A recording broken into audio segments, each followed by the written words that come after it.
Hello everyone, welcome back. आज के इस वीडियो में मैं आप सभी को मध्य प्रदेश कर्मचारी चयन मंडल भोपाल के द्वारा जो माध्यमिक शिक्षक यानी मिडिल स्कूल टीचर के लिए जो वैकेंसी के लिए रूल बुक जारी की गई है और ये आपकी पात्रता परीक्षा है, ये बात आपको ध्यान रखना है। यानी जो पहले से वर्ग 2 के एग्ज़ाम में क्वालिफाई है उनको जो है इस एग्ज़ाम को नहीं देना है। वैसे ही वर्ग 1 में है वह भी आपकी पात्रता परीक्षा है, वैसे आपकी वर्ग 2 की है। तो जो व्यक्ति नए नए क्वालिफाई हुए हैं, जिनके पास डी एड बी एड है, तो वह इस एग्ज़ाम में एलिजिबल है। साथ में प्राइमरी टीचर यानी प्राथमिक शिक्षक, खेल, संगीत, गायन, इनसे संबंधित आपके पास डिप्लोमा, डिग्री या कोर्सेस है तो प्राइमरी टीचर की वैकेंसी के लिए पात्रता परीक्षा भी यही है, ये आपको ध्यान रखना है। और इसमें आपका स्कूल शिक्षा विभाग और जनजाति कार्य विभाग दोनों के अंतर्गत यही आपकी कंबाइन पात्रता एलिजिबिलिटी एग्ज़ाम है। अब यहाँ पर आप देखिए, इसके फॉर्म भरे जाएंगे वही जनवरी में 30/1/2023 को, वहीं वर्ग 1 के आपके 12 जनवरी को भरे जाएंगे। यहाँ पर इसकी एग्ज़ाम जो हो रही है वो आपकी अप्रैल के महीने में हो रही है। यानी आप ऐसा कर सकते हैं कि वर्ग 1 की तैयारी के साथ वर्ग 2 की कर सकते हैं यदि आपके दोनों सब्जेक्ट सेम है तो। यानी आप वर्ग 2 मैथ्स की तैयारी कर रहे हैं और आप वर्ग 1 मैथ्स की तैयारी कर रहे हैं तो आपकी तैयारी उसी में हो जाएगी। तो ये 25/4/2023 आपकी एग्ज़ाम होनी है। शुल्क आपके सामने लिखा वही है, कोई अंतर नहीं है। और इस दिनांक से 2 सितंबर में आपकी एग्ज़ाम होगी। यहाँ पर हम महत्वपूर्ण बिंदुओं पर बात करेंगे। आप यहाँ पर देख सकते हैं, इस वाले पेज से आपको ये देखना है कि आपको माध्यमिक शिक्षक विषय में आपका कोड क्या रहेगा और उसके नियम क्या रहेंगे, और माध्यमिक शिक्षक संगीत गायन वाले पोस्ट के लिए आपके जो है नियम क्या रहेंगे, और वहीं प्राथमिक शिक्षक में खेल संबंधित और प्राथमिक शिक्षक में संगीत गायन जो पद कोड 5 दिया है इसका, इसके लिए क्या नियम रहेंगे, क्योंकि इसी में शामिल हो भी। अब यहाँ पर आप देखिए, अपन नीचे आते हैं, यहाँ देखिए ये आपके क्वालिफिकेशन है। जैसे कि माध्यमिक शिक्षक है, अराजपत्रित वाली पोस्ट है ये। और यहाँ पर आपके पास स्नातक उपाधि में 2 वर्षीय मतलब स्नातक की उपाधि होना चाहिए और साथ में 2 वर्षीय डिप्लोमा या उसके समकक्ष आपके पास होना चाहिए।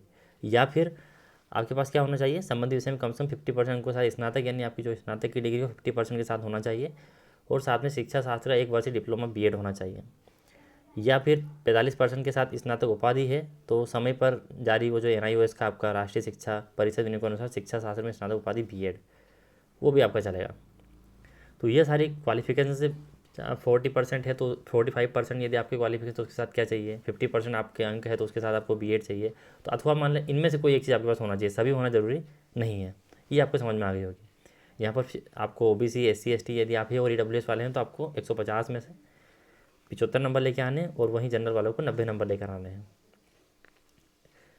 यहाँ पर वही कहा गया है कि जो 2018 में सम्मिलित हो चुके थे और क्वालिफाई है वो आजीवन लागू रहेगी। उसके बाद जो भी परीक्षा आयोजित होगी उसमें पुनः उनको सम्मिलित होने की आवश्यकता नहीं है।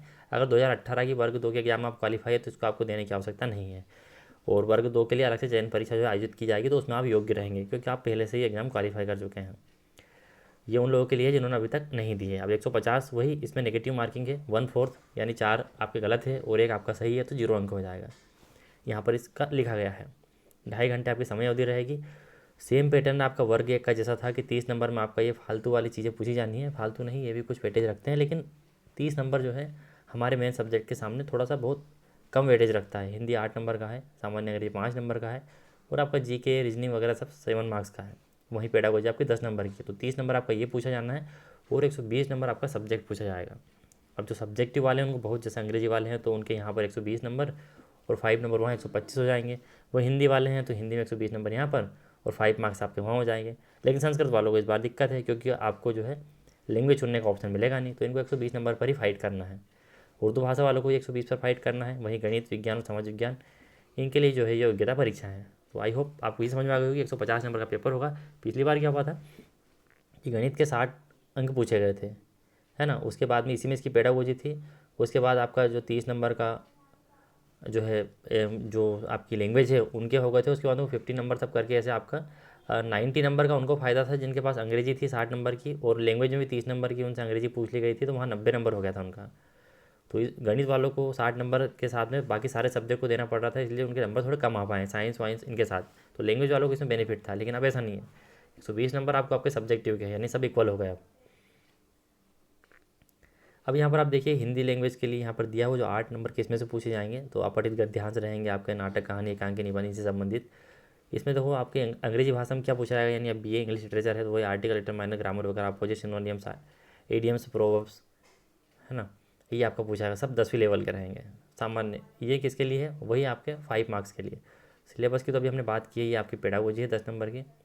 और 120 की विषय वस्तु पर आप आ जाइए तो हम थोड़ा सा इंग्लिश का ही समझ लेते हैं। यहाँ पर ये इतिहास की विषय वस्तु है, यहाँ हिंदी की विषय वस्तु है, तो सभी लगभग पूछा जाएगा। यहाँ पर आप वही देखिए टेंस मॉडल वगैरह ट्रांसफॉर्मेशन। अब यहाँ पर देखिए आप राइटिंग में आपको आप फैक्चुअल डिस्क्रिप्शन या तथ्यात्मक एक पैसेज आएगा, उसमें से आपको जो आंसर देने हैं, डिजाइन और ड्राफ्टिंग पोस्टर। उसके बाद में write letter application based on, आपको एप्लीकेशन लिखने के लिए एक लेटर आएगा, आएगा नहीं मतलब application based on given input. पूछा जाएगा कि भैया आप यदि कोई लेटर लिखते हैं, एप्लीकेशन लिखते हैं, तो वहाँ पर सेंडर एड्रेस कहाँ आता है, रिसीवर एड्रेस कहाँ आता है, ये सारी चीज़ों के ऊपर आपके वही इंग्लिश की पेडागोजी भी उसमें आपसे पूछी जाएगी। देखिए पेडागोजी इसमें सम्मिलित है, वहीं वर्ग एक में ऐसा कुछ नहीं है।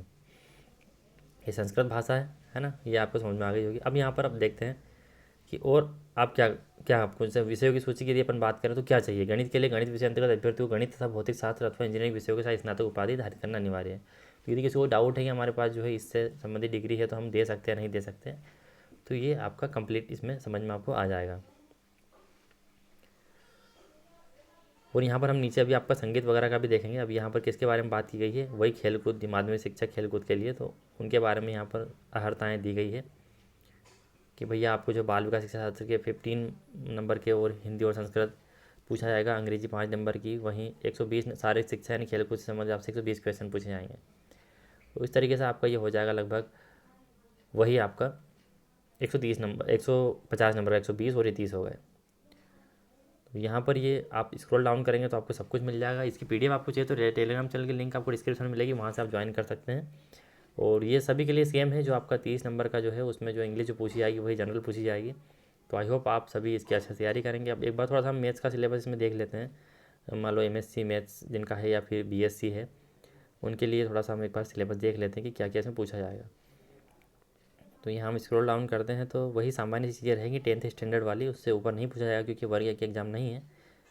तो यहाँ पर हम आ जाते हैं आपके विषय वस्तु पर, परिमेय संख्याएँ गणित में। देखिए प्राकृत संख्या, पूर्ण संख्या, पूर्णांक की पहचान, समझ युक्ति, विभाजन, मतलब छोटे छोटे प्रश्न पूछे जाएंगे। कौन सी भाज्य संख्या, अभाज्य संख्या, घातांक, उनके नियम है, बहुपद है, पॉलिनोमियल है, उसके बाद में आपका बीजगणित है, अलजेब्रा है, रेशियो पूछा जाएगा, परसेंटेज पूछा जाएगा। इसके बाद में ज्यामिति की बात करें तो आपको वही त्रिभुज गुणधर्म, पाइथागोरस प्रमेय, अवधारणा, क्षेत्रफल, सममिति का अवधारणा, वृत्त, समकोण त्रिभुज, त्रिकोणमिति पूछी जाएगी कि परिचय में अनुप्रयोग, रचनाएं पूछी जाएगी, त्रिभुज की रचना, रेखाखंड का विभाजन, चतुर्भुज की रचना, क्षेत्रमिति, आयताकार पथ का क्षेत्रफल, पृष्ठीय क्षेत्रफल, सांख्यिकी पूछी जाएगी आपसे वहीं। अब यहाँ पर देखिए ब्रह्मांड में समय, माप, ताप, लंबाई, क्षेत्रफल, आयतन, द्रव्यमान, बल, गति, ये भी इसमें पूछा जाएगा। तो ये आपका जो है जो बल, गति, हम दाब, कार्य, ऊर्जा और मशीन ताप, ये आपका फिजिक्स का सब्जेक्ट, लेकिन ये भी इसमें ले ली गई। वहीं आपको पेडागोजी भी इसमें पूछी जाएगी। तो यहाँ पर हो सकता है, मुझे ऐसा लगता है कि जो ब्रह्मांड से लेकर ये ताप, उष्मा और ये बल, गति की दाब है, ये वाले जो पोर्शन है या 8 नंबर से जो है ये आपका नहीं है, ये इसमें टाइप हो गया गलती से। तो इस चीज़ों को आपको देखना है। और वही आपकी 21 वर्ष की आयु होना चाहिए। अच्छे से आप तैयारी करने लग जाइए। कोई आपका डाउट है तो आप मुझे पूछ सकते हैं। इसमें भी वही बात है कि आप जो है यदि अध्ययनरत है किसी भी अंतिम वर्ष में तो आप इस एग्ज़ाम को दे सकते हैं, जैसा कि वर्ग एक में था। तो ऐसा टेंशन नहीं लेना कि हम इसमें एग्ज़ाम दे सकते हैं नहीं दे सकते हैं। तो यहाँ देखिए अर्जित करने का अंतिम वर्ष में है, वह भी दे सकते हैं। यहाँ देखिए तो अंतिम वर्ष आपका होना चाहिए, उसमें ऐसा नहीं हो फर्स्ट ईयर में और आप एग्ज़ाम देना चाहें, तो इस बात का आपका ध्यान रखें। और यदि आप ऐसा नहीं है और गलत जानकारी भर के उसमें पार्टिसिपेट करते हैं तो आप बाहर हो जाएंगे। आई होप आपको जानकारी समझ में आ गई होगी।